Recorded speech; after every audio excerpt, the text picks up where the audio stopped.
name is Deborah Doppelt. I teach elementary health and physical education at Aquinas Academy in Livingston, New Jersey. My son, Josh, committed suicide 9 years ago on January 3rd of 2008. My son lost his life through drug addiction. His drug of choice was OxyContin. He started smoking pot in high school, which was a gateway. He was addicted to pot. He spent most of his time in short rehab centers, weekend plans. He really tried to get help. He tried desperately. My husband and I at the time decided he needed more severe help. So he enrolled him in Silver Hill in Connecticut for a month and a half, and then Boca House in Florida. And Josh went willingly. He was there for 5 years. He worked the program, and eventually he got a job off campus, and he eventually got back into school. He graduated from junior college and eventually got into FAU. And he was doing well. He worked the program. He was in school, and we really thought he was over the hump. But he just could not sustain his problem. Really came back and haunted him. We got a call that he was not doing well. His grades were floundering. And we said, okay, Josh, come home.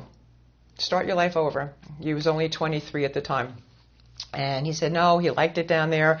When I turned my computer on, I saw that he had written a letter the night before, and it started very positively, but then it got darker and darker.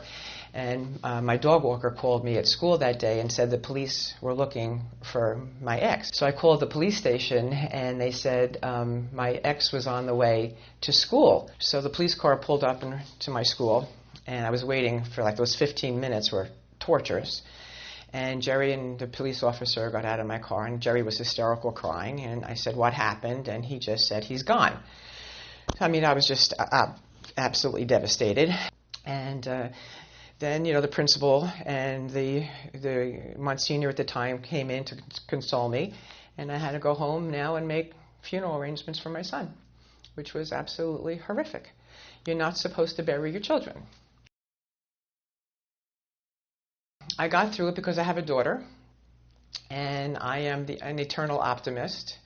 One of my parents gave me a journal. I had never had a journal as a kid, and I went to a bereavement therapist, which was a godsend. She was wonderful, and she had me. I would start to write. I would stay at my school at night or in the afternoon, and I would start journaling on my computer, and then from the computer I would write it into my journal, and it developed into a book, which I published. It's called A Mother's Journey.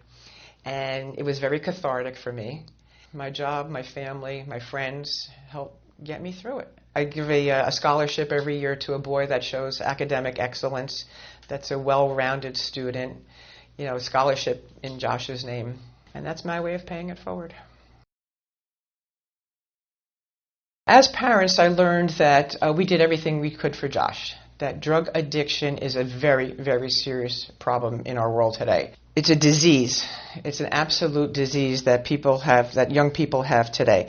When he was diagnosed with ADD, when he was 12 years old, we took him to a psychologist, and he started on pills. And his prescriptions were changed many, many times. I regret that to this day, because if we had not started him on those pills, I don't know whether that may have had a difference. I don't know if that started his addiction to pills.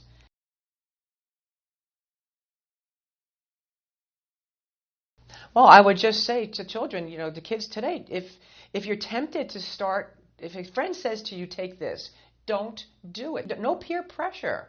If you're at a party, don't do it to be popular. Once you start, it's very difficult to stop. Just don't start. These pills are so highly addictive. OxyContin, that's how he started. Going to friends' houses, starting with marijuana. It's so highly addictive. Heroin today is cheaper than pills. And you don't have to shoot it. You can take it orally. It's rampant today. It really is.